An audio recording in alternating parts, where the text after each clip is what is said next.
আসসালামু আলাইকুম গাইস, আশা করি সবাই ভালো আছেন। সবাইকে জানাই ঈদের শুভেচ্ছা। যেহেতু আমি ভিডিওটা ছাড়তে একটু দেরি হয়ে গেছে, এটা হচ্ছে ঈদের দিন বিকেলে আমরা গিয়েছিলাম জাতীয় স্মৃতিসৌধে, যেটা সাভারে অবস্থিত। মানে যে পরিমাণ ক্রাউড এখানে, মানে যে ভয়েস নর্মালি দেব ওইটার কোনো অবস্থাই নেই। মানে যে পরিমাণ মানুষ গেছে, এমনকি আমি বের হইতে যে যে পরিমাণ কষ্টটা হয়েছে বলার বাইরে।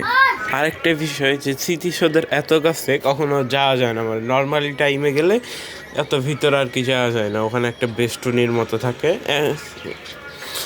ওই দিন হচ্ছে বলতে গেলে একদম মানে পুরো ফাঁকা ছিল, যে যেভাবে পারছিল উপরে নিচে, মানে যে যেভাবে পারে সেভাবে এক্সপ্লোর করতেছিল। মানে সবার একটা সুন্দর একটা সুযোগ পাইছিল। তাও শেষ পর্যন্ত হচ্ছে যেটা মানে স্মৃতিসৌধ করে নর্মালি 10টা থেকে 5টা পর্যন্ত, এটা বন্ধ হয়ে হচ্ছে 5:30টায় ওই দিন।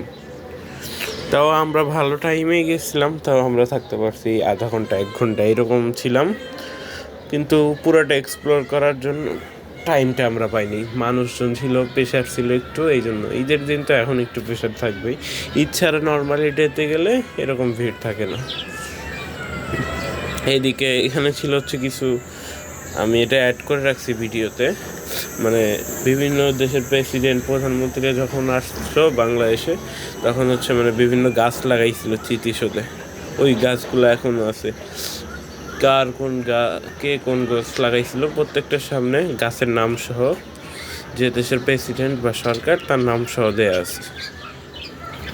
আর পাশেই ছিল একটা লেক, লেকের ভিতরে ছিল কিছু হাঁস। এখানে হচ্ছে মানে পদ্ম ফুল ছিল মনে হয়, কিন্তু এখন নাই। এই যে দেখতে পাচ্ছেন, এটা হচ্ছে সিলভার ওক, ভুটানের রাজা।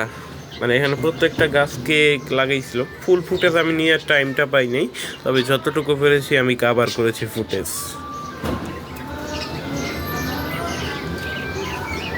গাছগুলো মানে এখানে বেশিরভাগ দেশি গাছ খুবই কম, সব থাইল্যান্ড, আমেরিকা, মানে বেশিরভাগ বাইরের গাছ সব, বেশিরভাগ।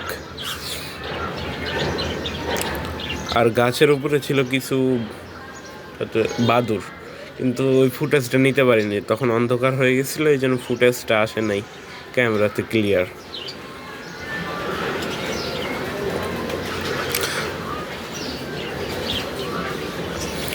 আর মানুষ বলতে গেলে মানে ওরা যে জাতীয়তা জিনিস একটা সংরক্ষণ করবে, এই জিনিসটা ওনারা সংরক্ষণ করতে জানেই না টোটালি।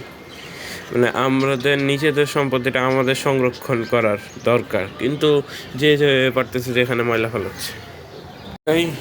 বাই গাইস, আসসালামু আলাইকুম। সবাই ভালো থাকবেন, নতুন ভিডিও আসা পর্যন্ত আশা করি।